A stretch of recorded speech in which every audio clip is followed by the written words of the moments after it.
Bom dia, boa tarde, boa noite, prezados alunos e alunas. Nessa semana nós vamos tratar agora no item 20D. Eu enviei aí no WhatsApp do grupo. E o assunto, então, dessa aula, dessa nossa semana, é a equação de Arrhenius, Svante Arrhenius. Arrhenius, químico sueco, viveu no final do século XIX. Eu acho que ele foi até o começo do século XX. Não me recordo, mas tem que olhar no Google It. Né?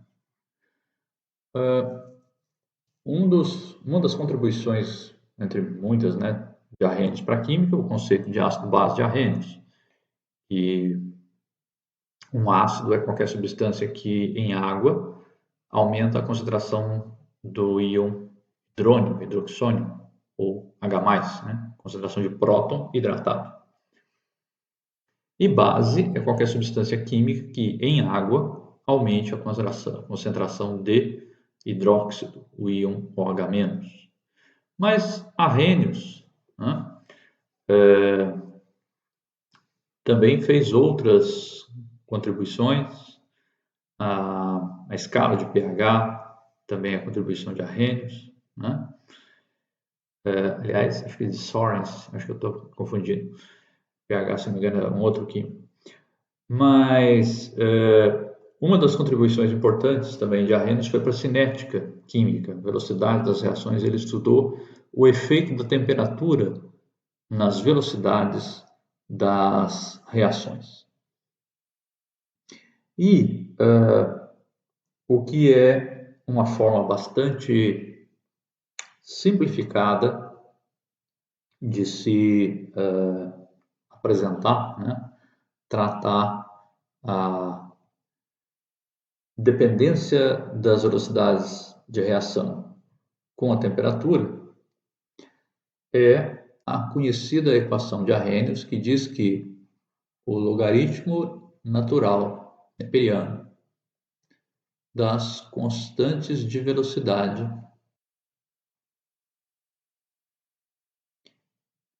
é igual ao logaritmo natural de uma constante A, nós vamos ver o que essa constante A depois tem a ver, menos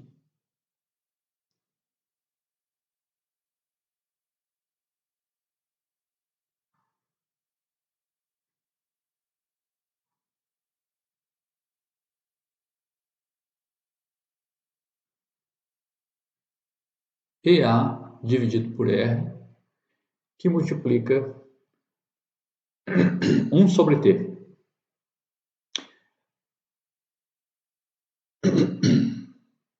Se nós olharmos agora essa equação, onde EA significa energia de ativação, R é a constante termodinâmica ou constante universal dos gases, né? 8,314 joule por mol por Kelvin. T é a temperatura absoluta, escala Kelvin. É importante que sempre seja convertida para Kelvin, tá? Temperatura absoluta. A também é chamado fator pré-exponencial ou fator de frequência. Esses dois parâmetros juntos, o parâmetro A e o parâmetro EA, energia de ativação, são chamados parâmetros de Arrhenius. Kr é a constante de velocidade, T é a temperatura absoluta e R a constante universal dos gases, como já falei. Bem, se nós fizermos agora num gráfico, colocarmos ln de Kr no eixo Y, colocarmos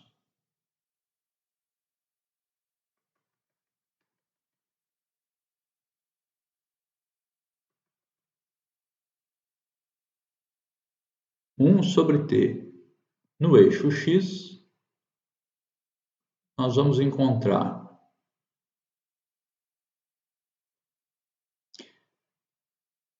chamar isso aqui de min menos, vou chamar isso aqui de P. Tá?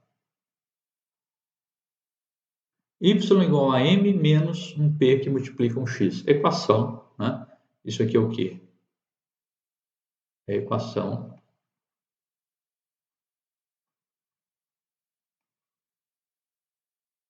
de uma reta.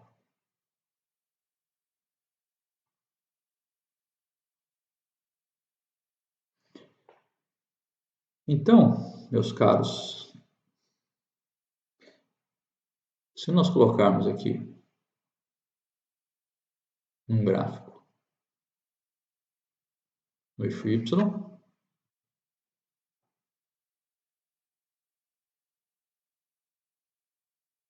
opa,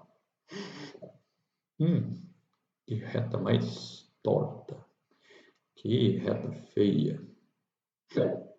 Me atrapalha tudo com essa canetinha aqui.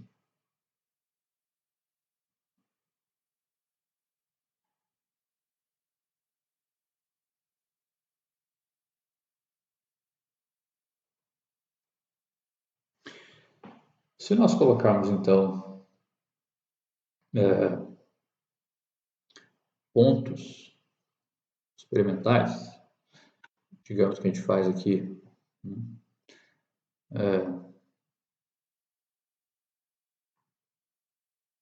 uma temperatura T1, uma temperatura T2, T3, T4, T5.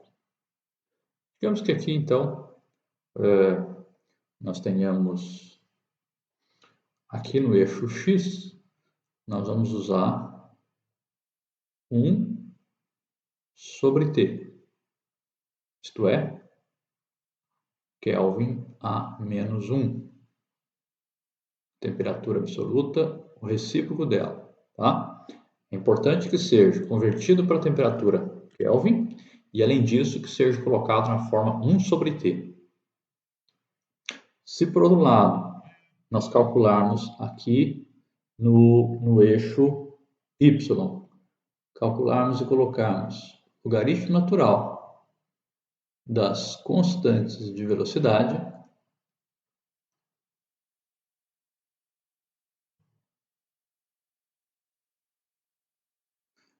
nós vamos encontrar essa reta aqui, tá?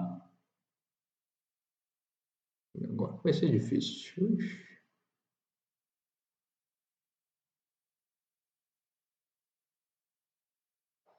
Deixa eu ver se eu consigo a mão livre. Vocês dão um desconto aí, tá, gente? Vai sair uma coisa torta. Que a mão livre, eu nunca fui bom desenhista. Tá? Mas, enfim, usando uma planilha gráfica aí, você fazendo uma reta que ajuste, né, razoavelmente bem a esses pontos, essa reta vai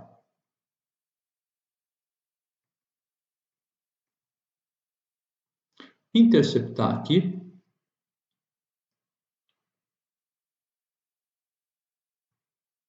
e nesse ponto aqui, que é o coeficiente linear ou intercepto, né, da reta com o eixo Y, esse valor aqui é o ln de A, ok? Que é o parâmetro M aqui, coeficiente linear, e a inclinação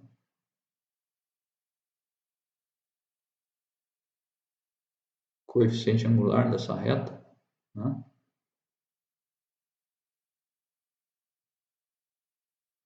O coeficiente angular dessa reta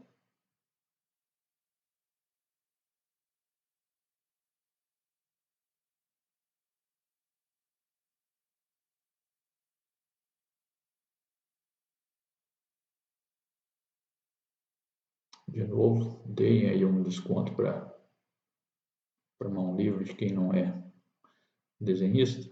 Tá?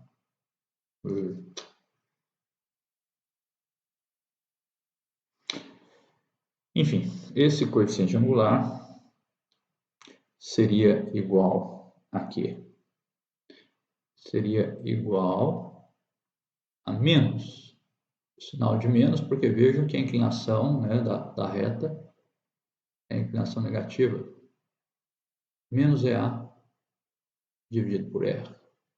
Quer dizer, você vai provavelmente encontrar um coeficiente angular com um valor negativo. Você troca o sinal por causa da equação, multiplica esse coeficiente angular por R e você vai então encontrar a energia de ativação. Portanto, os parâmetros, né, o parâmetro A,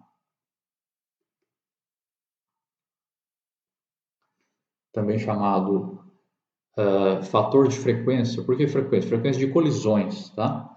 Ele é fator pré-exponencial, vocês vão ver por quê. Porque ele aparece numa equação na forma exponencial na frente da expoente, né?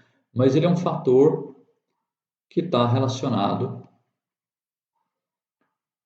com a frequência de colisões. Que colisões? Colisões entre as moléculas da reação em questão que se está estudando. A é o fator de frequência ou fator pré-exponencial. Tá? EA, o fator de frequência, ele sai do coeficiente linear, como nós estamos vendo, né? Do intercepto com o gráfico.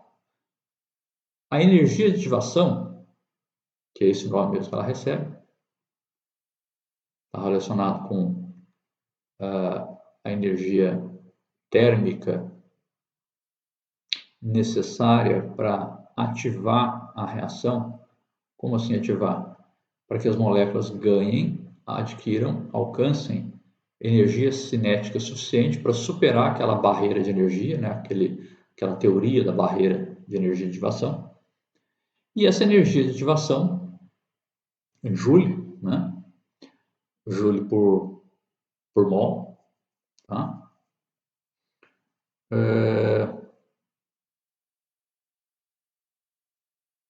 Essa energia de ativação ela vai sair do coeficiente angular P, né, da inclinação da reta. Certo?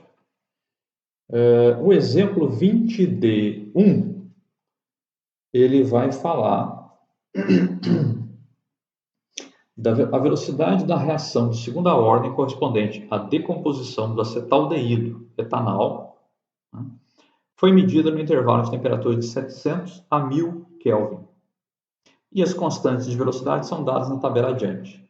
Determine energia de ativação e o fator A, fator pré-exponencial, e aí ele dá uma tabelinha. Então, eu vou resolver esse exercício aqui, esse exemplo, vou usar o Excel, depois eu vou resolver a mesma questão usando o Origin, para vocês verem como é que se faz. Mas tanto faz, se quiser também fazer com papel milimetrado, usando o software que você tiver disponível. Tá bom, gente? Então, vou interromper aqui agora. Até daqui a pouco.